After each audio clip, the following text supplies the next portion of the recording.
Hey everyone, this is Eden from the Alchemist Collective. So I just wanted to get on and share the downloads that have been coming through to me with the rest of the Chosen regarding the story of Cain and Abel and its significance to the way that the world is playing out now and ultimately to the story of Revelation, as well as the birth of Jesus and the death of Jesus. So what's coming through to me? So first and foremost, the important thing to remember about Cain and Abel, it's not necessarily as the Bible was written. Cain was actually an illegitimate child born of Eve and Samael from when the Watchers came down and copulated with human women. At that time, Adam and Eve were very much so at each other's throats, still arguing about the whole reason for the Exodus from the Garden of Eden. Very much so a tit for tat type of vibe there. So, what it actually was, Cain was kind of a discarded child being raised, in a home where, the man of the house was not his father.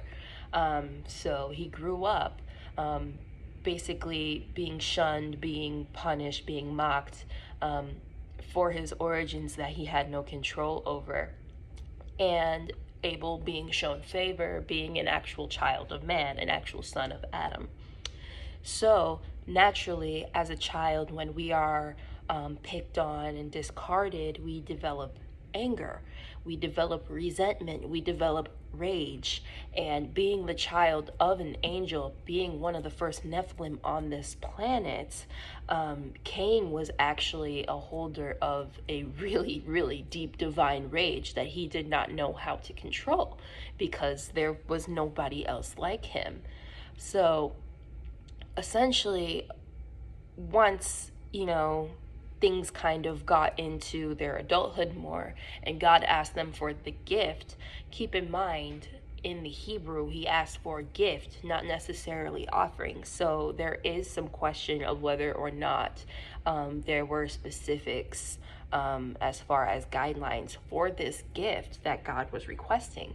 So Cain and Abel both bring the gift. However, Cain's is rejected, as we know.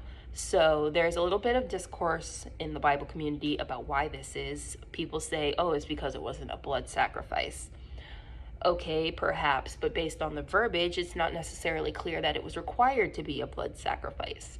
The more popular idea is that it wasn't necessarily the quality of the offering, but the attitude behind the offering, because, Cain was very angry because, I'm not like these humans. At this point, he knows who he is. He knows who his father is. I'm not like them. Why am I subject to the same criteria that they are? So basically, they give the offerings. God rejects the offering and he says, I see the sin in you, basically, and I see what it is.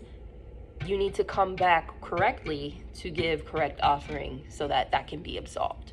So basically, God, at this time, he was very cold, very callous, very insensitive to the suffering of the people down here because there was that separation already that occurred with the Garden of Eden, and it's just gotten even worse now.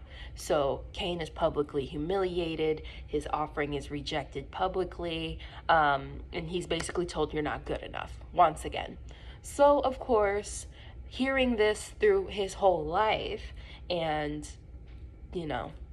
being forced to deal with it, and now finally it's coming out in public again and it's coming from freaking God, yeah, he flies into a rage and essentially ends up killing his brother because he succumbed to the sin of Samael, pride and rage, and taking it out on his brother. And so basically, after lying about it to God, the whole mark of Cain thing happens. Cain is banished from the countryside because the grounds will no longer, bear fruit for him because the blood of Abel has cursed it to him. And then additionally, he is also protected by God from premature death. So you have to live with what you did and live as an outsider and a fugitive for the rest of your life. It's a sad story, actually, when you think about it. So fast forward, how does this become a segue into Jesus? So what essentially happens with the murder of Abel is that the heavens essentially separate even further, because this earth plane is kind of like a simulation for angels to learn their shadow aspects and to ascend from their shadow aspects. So now there's further separation because, tit for tat. And what has happened is that now, since the grounds are cursed and the earth is cursed, the descendants of Cain, who are also descendants of heaven, are now even further blocked from returning back to where they need to go, at the end. Blocked from ascension, essentially. So, how this segues into Jesus, since these people are blocked now, as time goes on, God starts to soften a little bit to the sufferings of man, to the plights of man and the things that are down here, respecting the differences between the heaven realm and the earth realm and the purpose of the earth realm, and realized his mistake. Like, oh shit, well, I've just separated myself from my children. How can I bring them back to me? So comes Jesus. The idea was, in God's negligence before, we sacrificed Son of Man, all right, and it was punished. So now there's a blood debt that must be paid, because this was something that could have been caught, and this was something that could have been prevented in the first place by showing compassion. So, birth of Jesus, which is essentially God's sacrificial lamb, and his blood, the Son of God, someone who came from the heavens.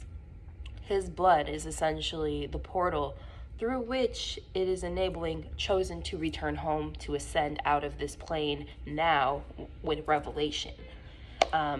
So yeah, that's pretty much what I got from that. So yeah, we've all been absolved of the mark of Cain, and now we are all waking up to find our duties, our purpose, who we are, and our higher selves.